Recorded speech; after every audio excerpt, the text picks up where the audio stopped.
Sa isang maliit na komunidad, nakatira si Mang Arturo at ang kanyang anak na si Carlo. Si Mang Arturo ay isang electrician. Araw-araw inaayos niya ang mga sirang ilaw ng ibang tao. Kapag may nawawalan ng kuryente, siya ang tinatawag. Pero sa sariling bahay nila, iisa lang ang bombilya sa sala. Isang gabi, habang gumagawa ng takdang aralin si Carlo, biglang namatay ang ilaw. "Naku po tay, ang dilim!" reklamo niya. Tahimik na kumuha si Mang Arturo ng kandila at sinindihan ito. "Anak," sabi niya, "kahit maliit na ilaw, kaya pa ring magbigay liwanag." Umupo sila sa tabi ng kandila habang nagpapatuloy si Carlo sa pagsusulat. Habang lumalaki si Carlo, madalas siyang magreklamo. "Bakit hindi tayo tulad ng iba? Bakit hindi tayo mas komportable?" Ngunit si Mang Arturo ay laging may isang sagot.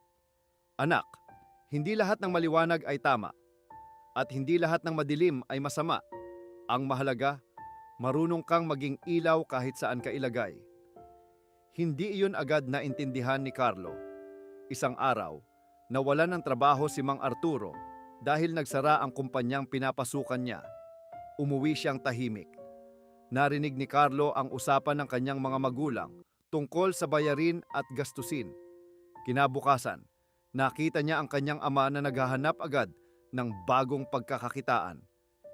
Hindi ito nagreklamo, hindi ito sumuko. Doon nakita ni Carlo ang tunay na liwanag, hindi sa bombilya, kundi sa karakter ng kanyang ama. Lumipas ang maraming taon. Naging guro si Carlo. Isang araw, may estudyante siyang dumaan sa mahirap na sitwasyon. Imbis na pagalitan, kinausap niya ito ng mahinahon. "Sir, bakit po kayo mabait kahit nahihirapan din kayo?" tanong ng bata. Napangiti si Carlo. "May nagturo sa akin noon na kahit maliit na ilaw, kaya pa ring magbigay liwanag." Naalala niya ang kandila sa kanilang maliit na bahay. Naalala niya ang kanyang ama. Ang mabuting magulang ay hindi lang nagbibigay ng kaginhawaan, dahil ang tunay na pagpapalaki ay hindi tungkol sa dami ng naibigay, kundi sa kalidad ng karakter na naitanim.